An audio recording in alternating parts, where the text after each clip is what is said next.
Okay. Well, tonight is Tuesday, June the 8th, and it is just about 7:31 p.m. And we want to call to order the Strategic Planning Committee for the Avon Grove Charter School. We're going to go ahead and if we can just recite the Pledge of Allegiance. I pledge allegiance to the flag of the United States of America and to the republic for which it stands, one nation under God, indivisible, with liberty and justice for all. And we'll go ahead and call the meeting to order. The first order of business is to go ahead and approve our strategic planning minutes. The minutes are actually from the month of April. So they are the April 13th, 2021 meeting minutes. Can I have a motion to approve the minutes? So moved. And I will second. And we'll go ahead and turn over just a note for the record that in the month of May, the strategic committee planning team made a decision to not host a meeting based upon items that were going to be discussed in tonight's meeting. So I'm going to go ahead and turn it over to Brian Bruto in administration. So we have 3 agenda items to kind of go through tonight. The first one's probably the lengthiest. I did circulate to the board, to Colleen and to Stacy, a copy of the draft calendar, and I'm going to explain that a little bit for revision that we're looking to discuss and present to the board at our meeting next week. So about the middle of May, we received notice from the Department of Education that they would be continuing to extend the sort of state of emergency that schools are under right now, that allows a particular provision of the school code to give schools more flexibility when it comes to trying to meet their 180 days of instructional days or minutes or hours of instructional time within a given school year, and which really allowed us this year to utilize remote learning and asynchronous instruction to count towards instructional time. So they're continuing that sort of blanket flexibility through the emergency declaration and this particular provision of the school code.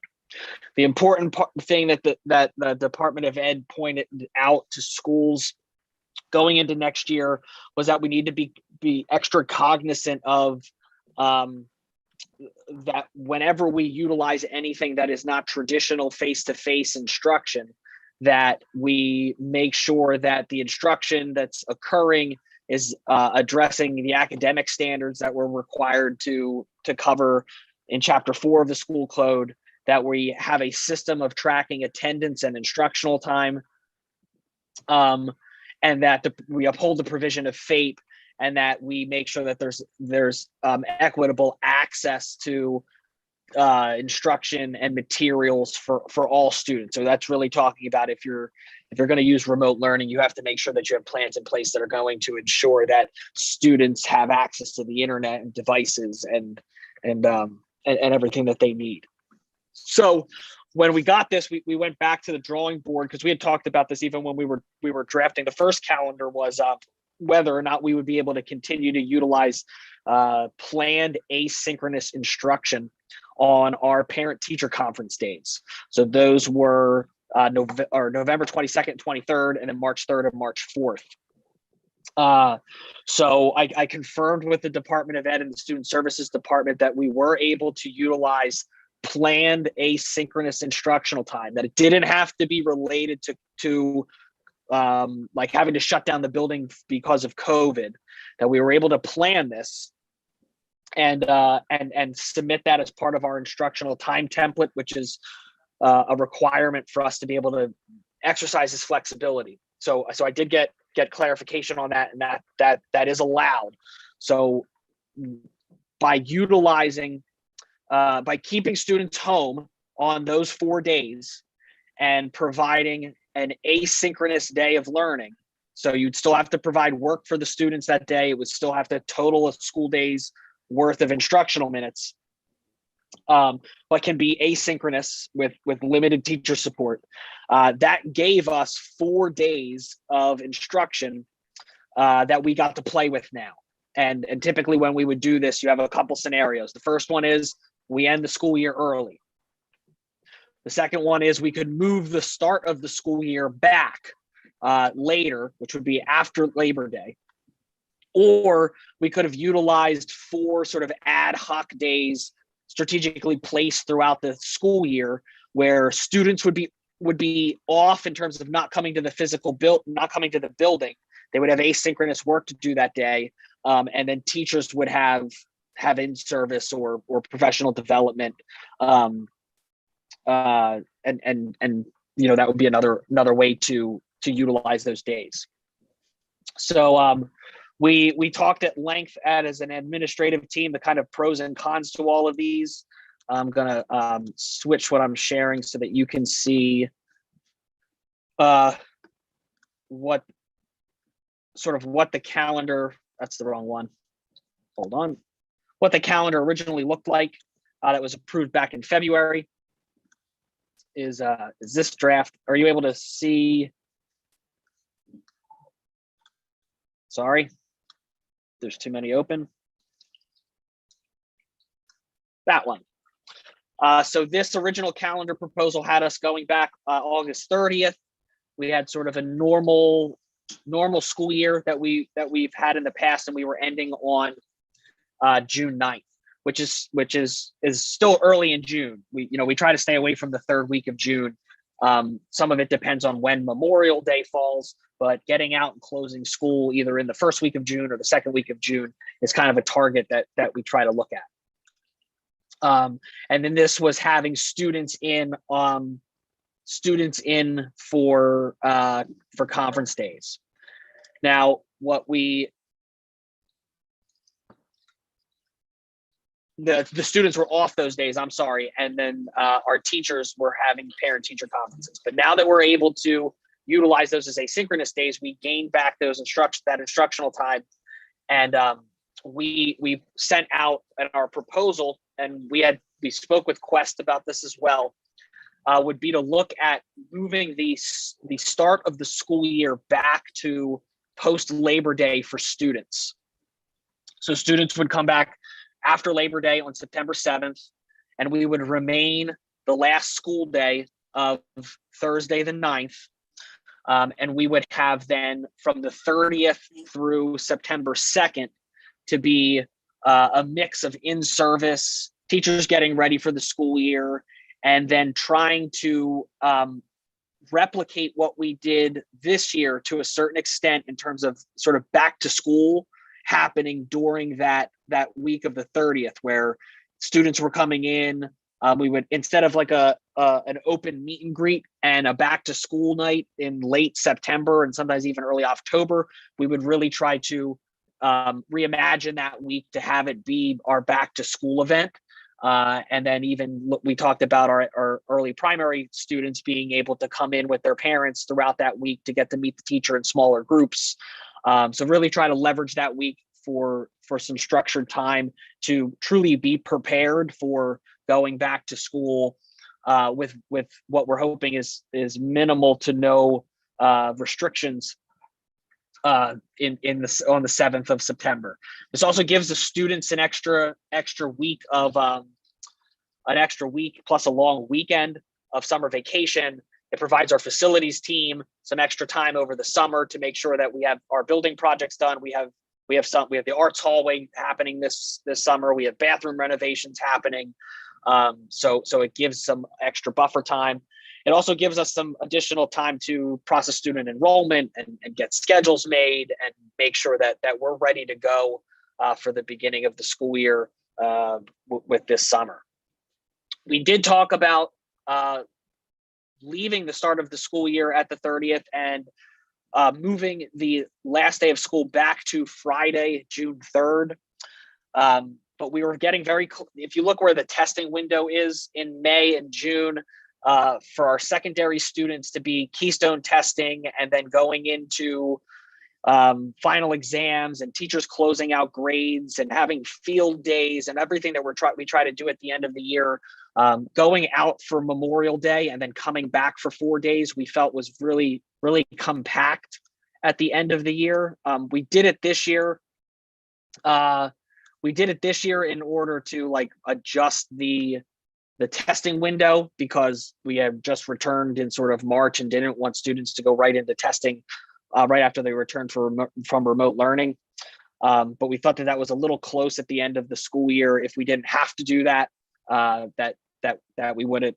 And then we talked about the sort of ad hoc days around the year and just thought we would be able to spend the time better in preparation for the school year, as opposed to sort of days, professional development days sprinkled throughout the school year, when we already have one in October, one in November, the midpoint one for our teachers in January, one in April, and then the end of the year. I saw Bonnie ask, did we talk about spring break? We talked about spring break, but I guess we were looking at, when we were looking at these days, these were days in which we were saying that students would be off, but staff would be in for professional development.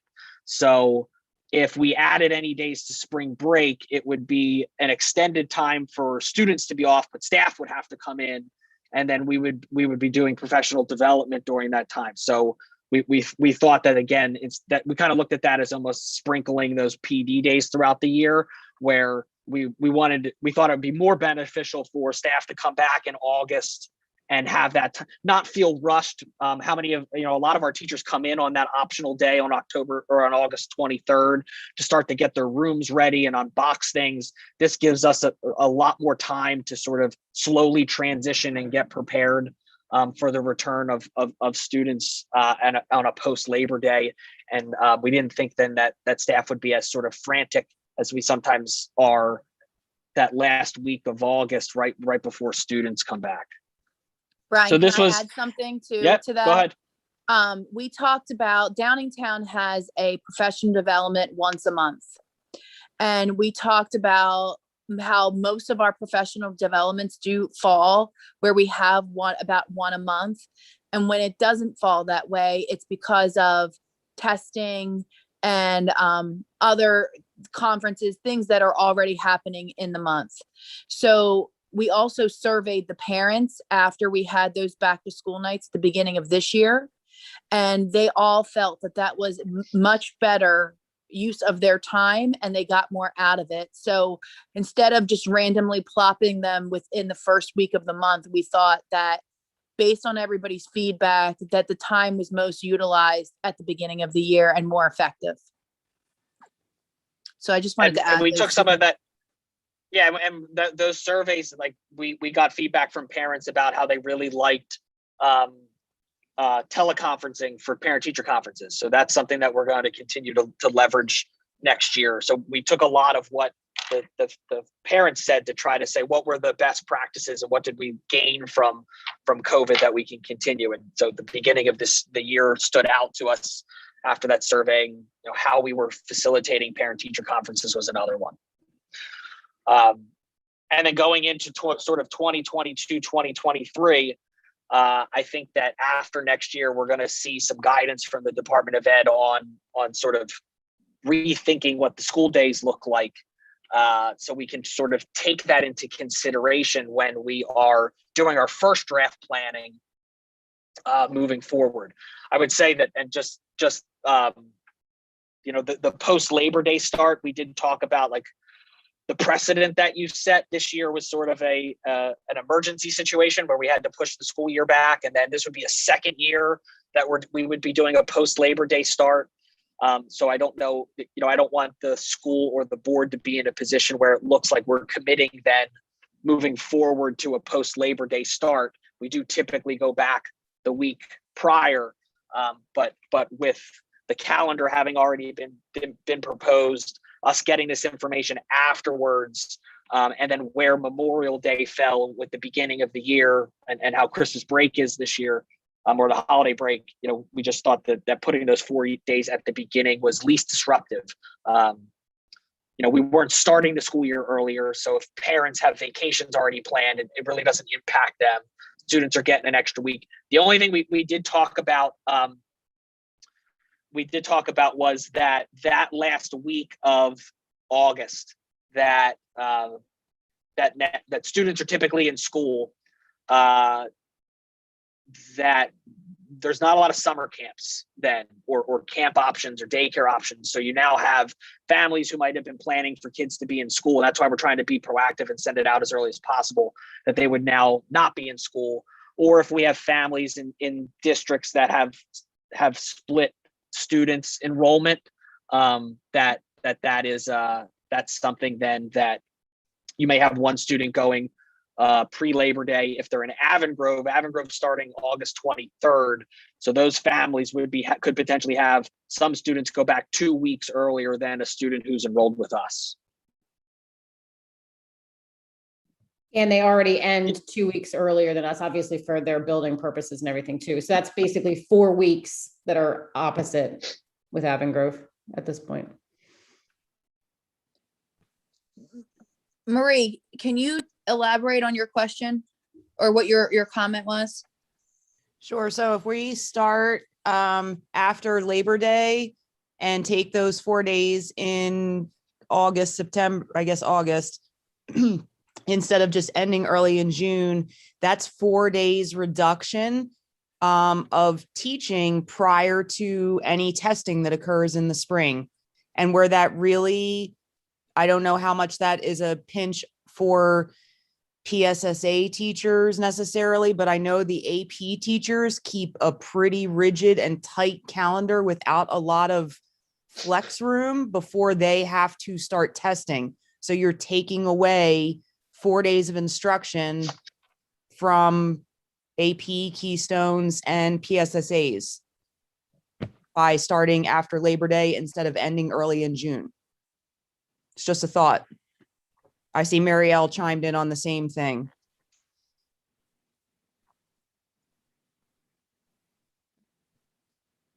Yeah, I mean, again, additional feedback. This was just what kind of we talked about.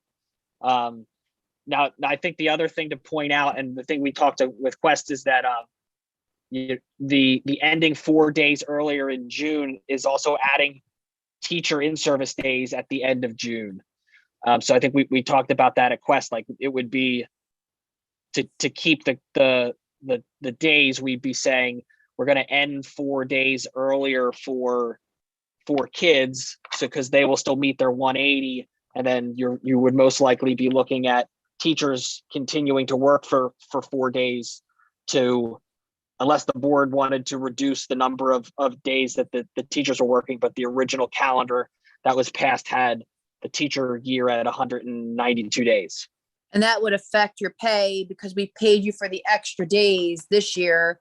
So we kept that pay. So there's like pay things in there for the amount of days that you work. And we thought the professional development time prior to school versus when June is and all the kids go back was more beneficial for the kids, for your instruction, for everything else.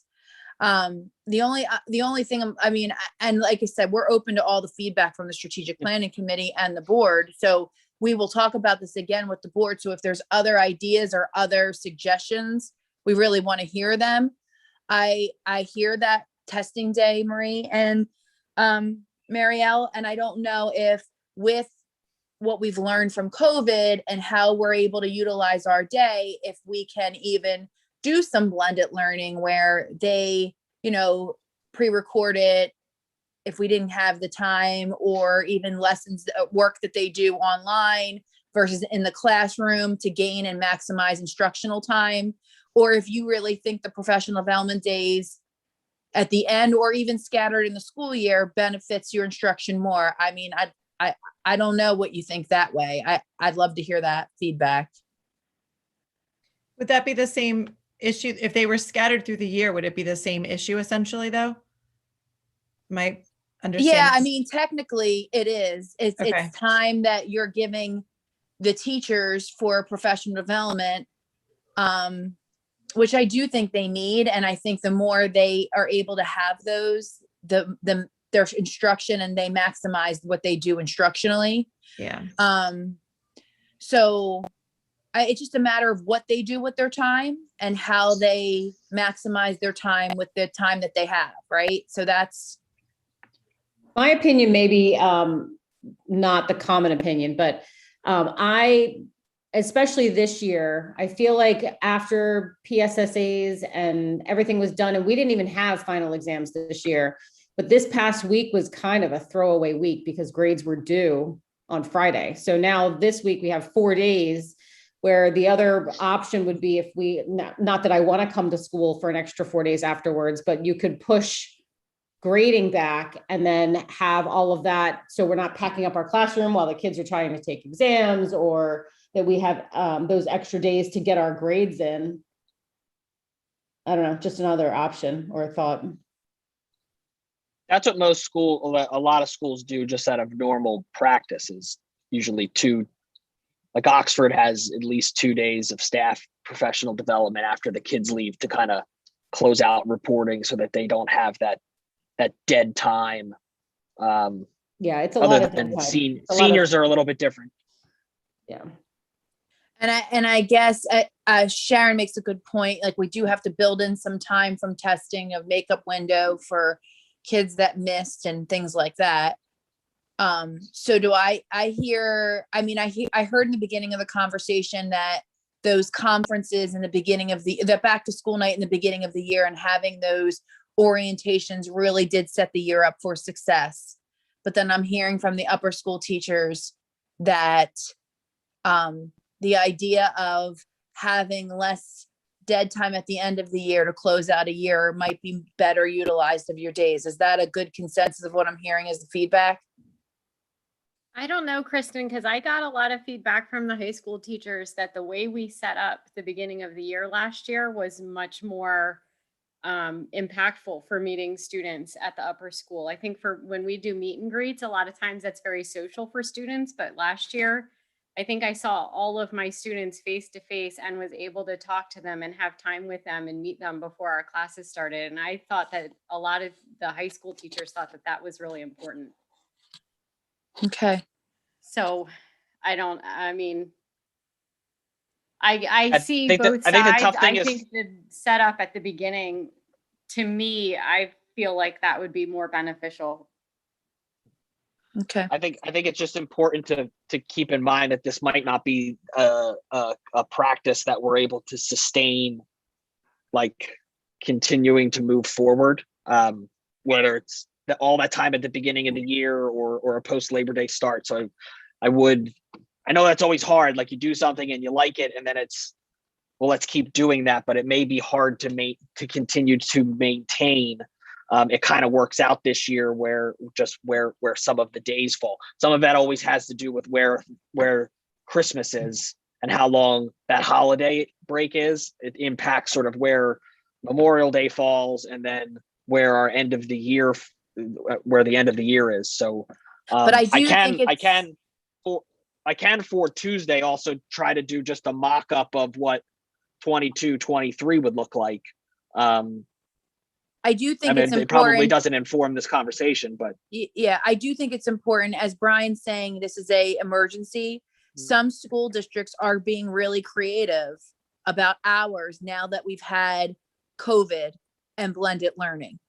And so there are some school districts that are testing the waters, especially with the upper school students, about online instruction and how much of the work they do online counts as instructional minutes.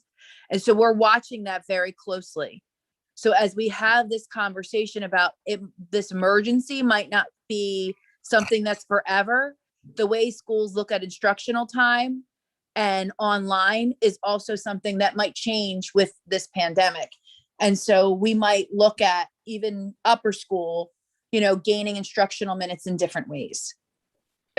Another thing that I was thinking about too, when you're talking, Brian, about like not being able to sustain this maybe, for years to come. I think that in this next coming year, 21, 22, that we, like the beginning of the year, we're going to really have to kind of come together as divisions, as staff too, and look at you know, where we've come from, where we're going. We kind of have to regroup a little bit, hoping that it's going to be more of a typical year. But also like just what we need to do in the planning piece of it, which we may not need to do years after that. Right. But I feel like there's going to be a lot for us to have to go through at the beginning of the year next year. I would agree. Two things, like I would agree with you, Sharon. Many of us have not even been in the same room together in over a year. And we notice that when we walk the halls, and that's a really strange feeling.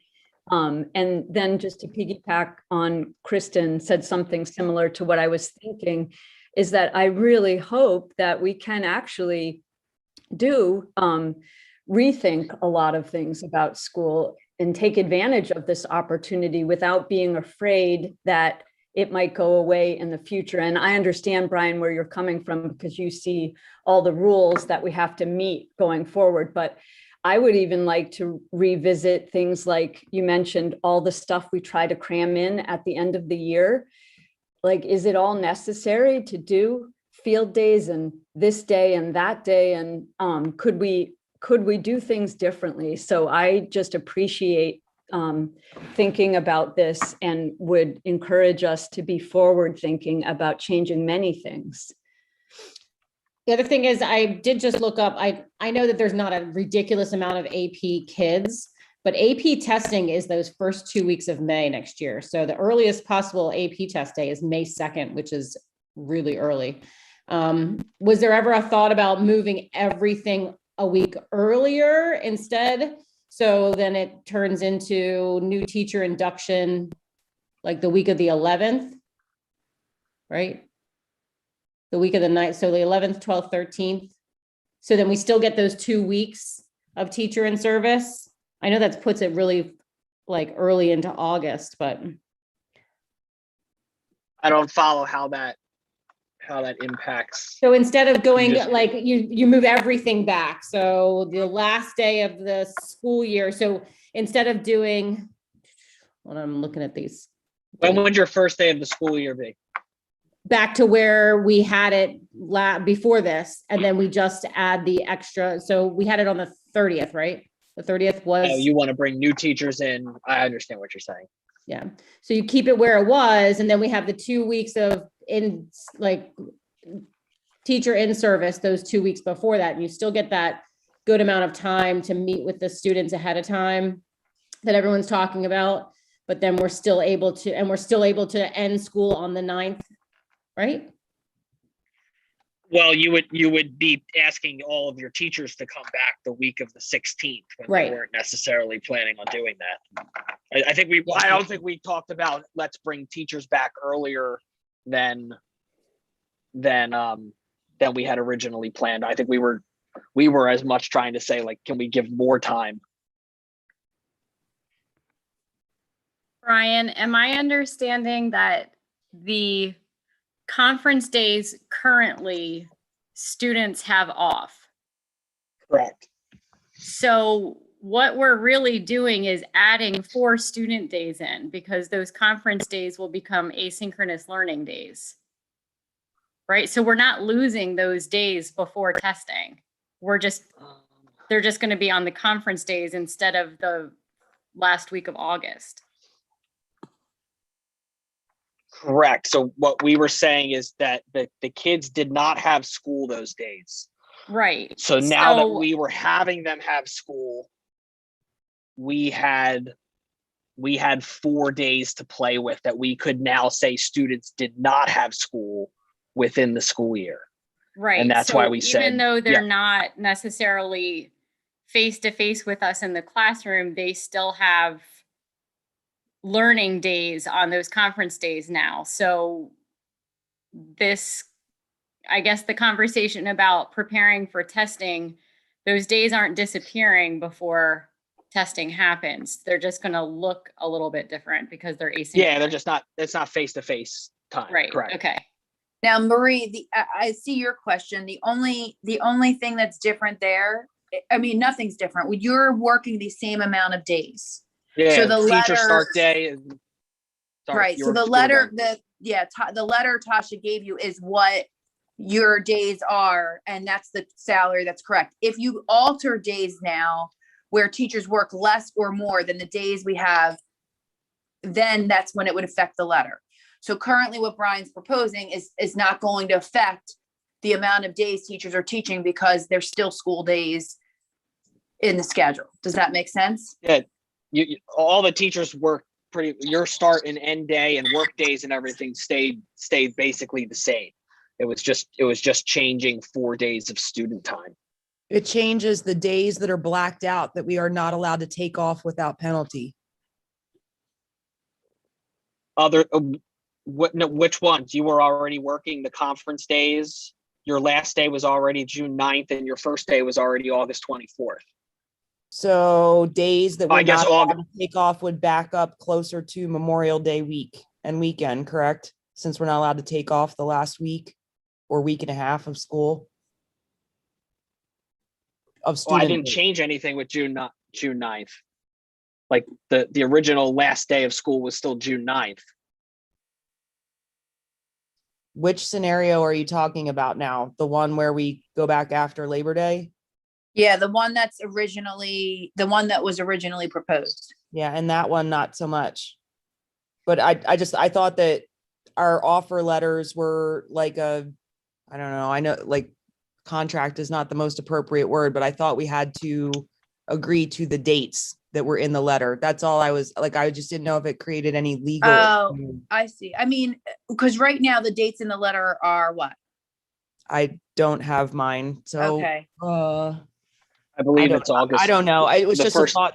It was just a thought that crossed my mind, like whether or not changing the dates of the school year since we already turned in our letters, if that was going to matter. I think the only way it matters is if you're contracting, working more, or working less. I mean, I guess the blackout days we can talk about, but the only way that contract really changes drastically is if we're changing the amount of days worked, or if we change when you start, like you're proposing. So obviously that would be if something like that happens with the board at the board meeting, then that would be a different conversation.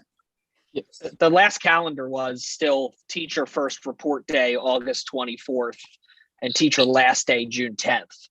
And so it didn't change the first start of the start of the school year for staff, or in the end of the school year for staff.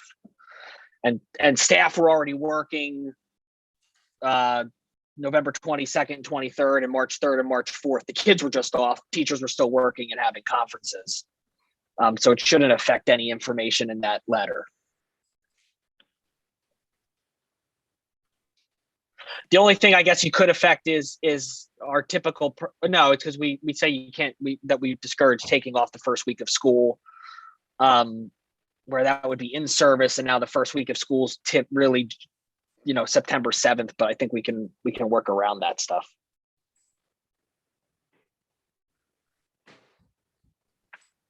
So again, I'm taking notes. I guess Sarah takes notes, so I don't need to do this.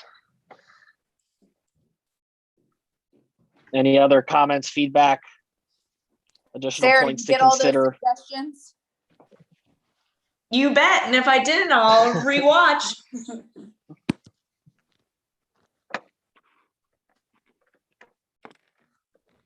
Okay. The next thing was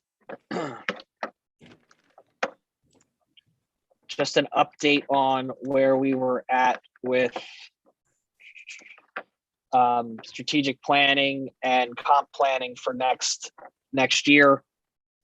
So we've been working over the last 2 months on sort of the original vision and thoughts that were shared. It was probably back in February now, about our strategic plan framework. We worked to narrow the priority areas from 6 to sort of 4 buckets with different goal statements. So we kept rigorous teaching for learning, support for all, championing community, and modernizing our facilities and systems.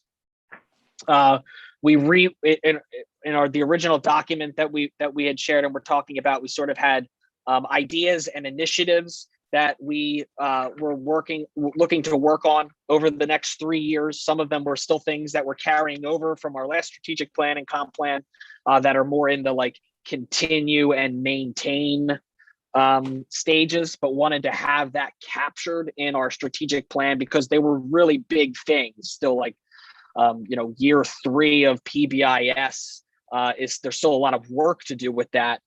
So we wanted to capture that some of the things that are still going to take a lot of time and effort within the next strategic plan. The principals are working with Ms. Weaver on sort of what their divisional goals are. We are also looking at setting school-wide data goals to support the strategic initiatives, and I'll kind of show what that means in a minute. And then I'm going to share sort of what our dashboard for accountability is going to look like. So from a comprehensive planning standpoint, there's a bunch of different sections to that plan, and I had shared that a couple months ago. So we are finished with the academic standards and assessment requirements section. We're finished with our gifted education plan assurances, which was very easy. It was a checkbox that says we don't adhere to Chapter 16 as a charter school. Our student services assurances are done. Our induction plan is done. Our professional development plan will be completed as part of the goal setting and action planning within the comp plan portal that we're required to use. So basically, we're at the point now where we identified that going into the comprehensive plan, we're gonna enter 2 initiatives that we are going to submit with that comp plan that are also part of our school strategic plan, which has a whole host of other things. So we are working on, and I'm going to share this just so that we can see, and we went over some of this today, and this is sort of still a working document to capture ideas. So we have our strategic plan area of rigorous teaching and learning, support for all, championing community, and modernizing our facilities and systems. We then worked at creating goal statements that tie to that. For example, AGCS will ensure that all students are engaged in rigorous standards-aligned academic curriculum and learning experiences designed to foster college and career readiness. For support for all, it was AGCS will enhance the school community by providing curriculum, professional development, support, and protocols to promote the social and emotional wellness of our students and staff and create an equitable learning environment. So you get the gist of us creating goal statements. And then we started listing all of the things that we wanted to do and rewrote them into action task statements.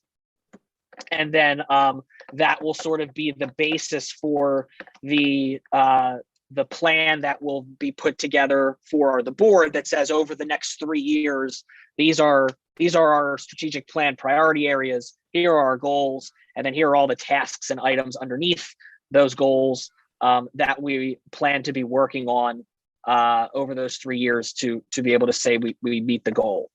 So we're still working through some of those and getting feedback from the principals, but the SEL action plan and re-looking at our instructional time, and this is sort of a multi-tiered problem at State Road. And we've tried to do this a couple times, and we've kind of, the last 2 times we tried to do this, we hit an impasse both times of space and money. That we want to do something with our secondary schedule at State Road for a whole host of reasons. Our floating science labs have become an issue. The 45-minute sprint of kids is an issue, or teachers have said they want time for deeper learning, more planning time built into their day. So there's all these hosts of wants that we have for our schedule, and we've gone through the exercise of trying to look at different models and always hit, like, we either didn't have enough space at one point, or if we really want to do this, it's going to cost money. But with some of the flexibility, I think that's going to be coming in terms of what instructional time is, that we're seeing some districts start to test the waters with, I think, and with our modular replacement being another major facilities initiative that's going to be on our strategic plan, to try to have those align with one another, both a building project that we're looking for a little bit more space at State Road to see if that can come to fruition, as well as what our instructional time and schedule looks like with sort of overlaying our elementary schedule, because that's important. Is a good time to kind of have those two things work in tandem with one another.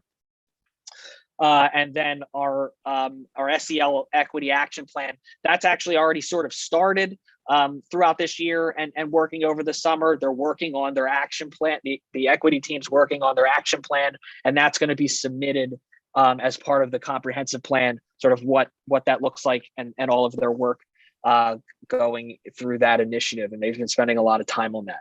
So, excuse me, that's kind of where we landed right now. And we'll sort of loop back again in July. Now, our goal was to have the document given to the board in July or actually August, I'm sorry, August, with a 28-day public review through August, and then I guess end of July, 28-day public review, and then being able to vote on it in August. So that we're going into the school year saying, like, this is our focus and this is what we're working on. We also started to add, so if you go to, I don't know if anybody's ever seen this, but if you go to our webpage and you go to school board, and you can go down to the strategic dashboard. One thing we worked on last year was trying to make sort of an accountability dashboard where you could go and get information about the school. So right now you can see, and this has been here for a little while, you can see, what were our PSSA mathematics scores for the, last 5-6 years by grade level. So there's a bunch of data based on the school that you can go in here and to make our goals more visible and to provide some accountability. We are adding a section so that the board and our community can see what our school's goals are from a student achievement standpoint and data points related to these strategic planning priorities. So this is hidden right now, so the public can't see this, but you can see it now, where I have rigorous teaching and learning, support for all learners, modernizing our facilities and systems, and champion community. And then within these sort of cards, there'll be data metrics in there that we're able to put out there and track over time, so that we hold ourselves accountable to growth metrics, whether or student achievement metrics, or SEL data, or it could be facilities ticket goals that we're trying to reduce the number or increase the responsiveness of our facility staff, following up on facilities tickets, like anything that's data driven that we're able to track that will help us meet some of our goal action items. We're gonna put in here so that the board can see that, and our teachers and staff and parents can see it. Brian, I think that's a great for transparency from a public perspective, and really looking at the board of seeing the movement. I know that that's been a request. So I think, that's something I'm really pleased to see, because I think, often, it's that nebulous thing of where do you see the school going, where the information is there. But I think when you have updates presented, it really provides sort of that well-rounded, where are we going? What have we accomplished? So that's something I'm really happy to see. So thank you. Mm-hmm. Any questions about, I know that was a lot in me rambling. Jen just smiled. I'm laughing. You just can't hear me. And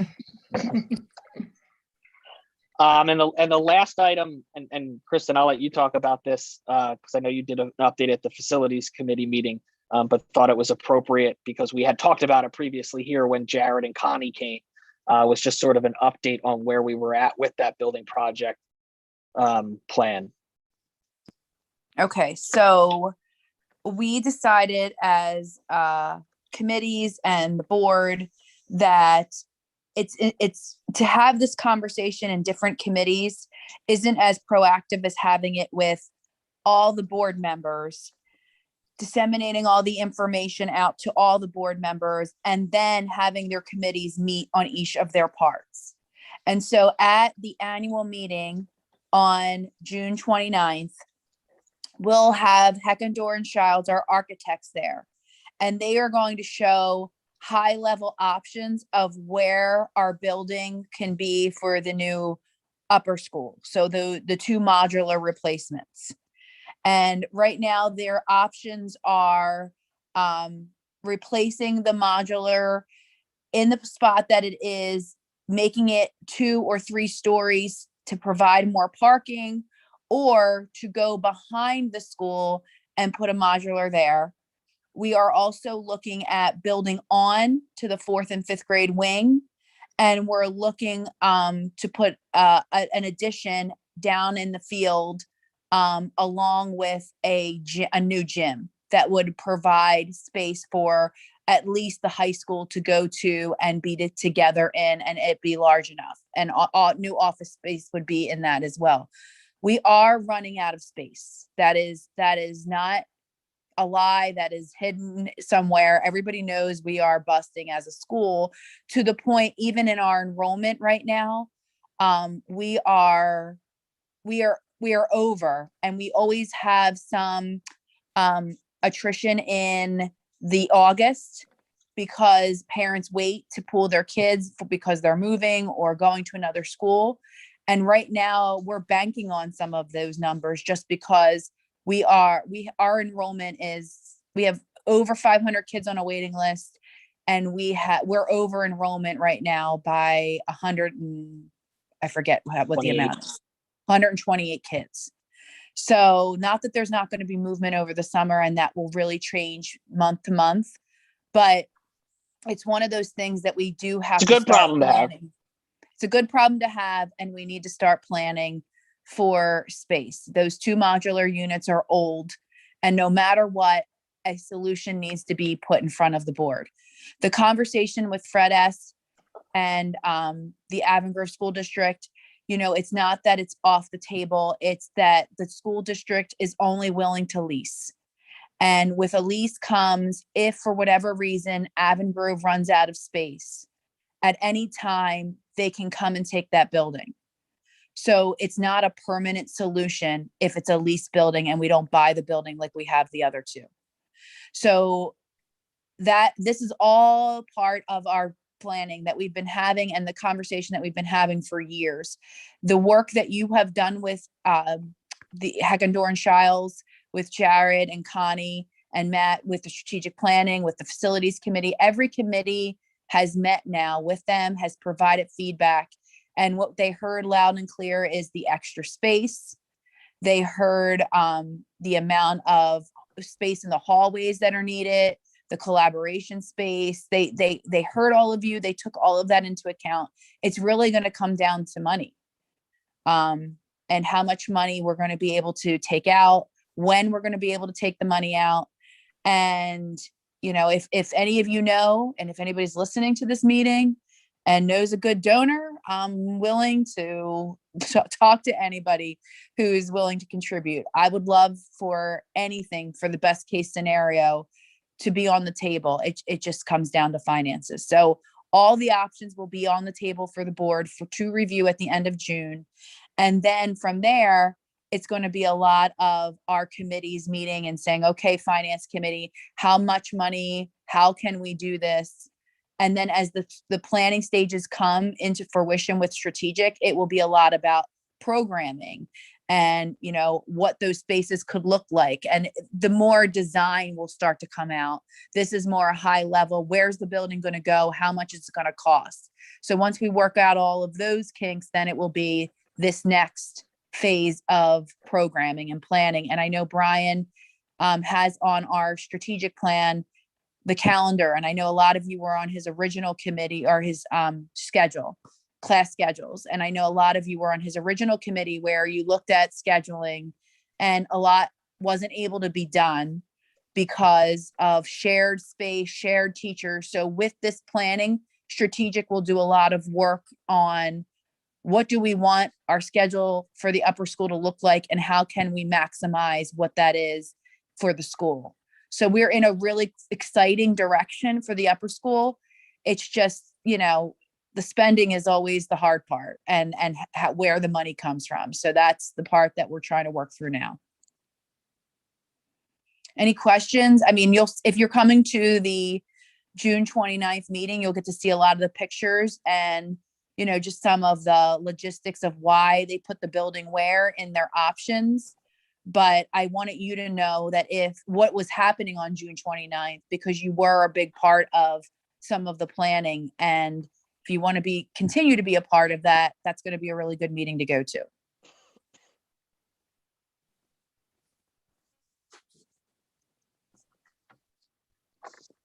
That's all I had, Brian, if there's no questions. Those were the only agenda items.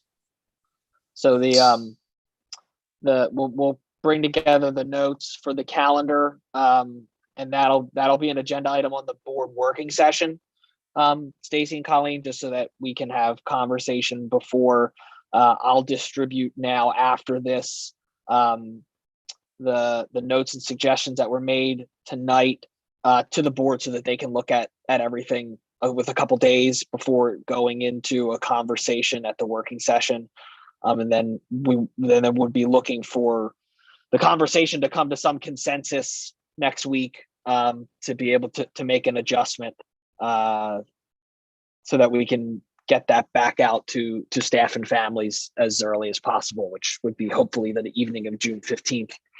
And then follow-ups on the strategic planning will come at next meeting, and then I'll update timelines for us to make sure that we hit our August public review, and that we go into next year with a hey, it's always a living and breathing document, right? But here's sort of what we are trying to accomplish over the next 3 years, and what items will be starting next year, and then sort of progressing through.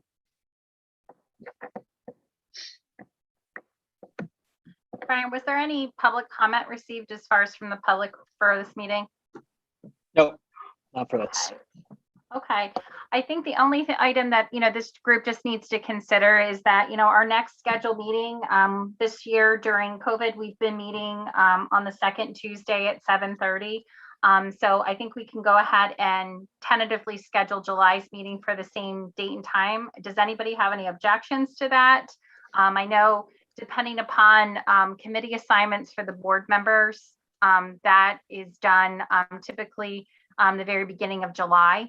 Often then we look at considerations of whether or not we need to make those time adjustments. So is there any objections to meeting still on the second Tuesday for the month of July? Okay, then we'll go ahead and schedule that for Tuesday, July the 13th at 7:30 via Zoom. And is there a motion to adjourn the strategic planning committee meeting? Sorry, so moved. And I'll second. So we're adjourning the meeting. It's 8:24 p.m. and everybody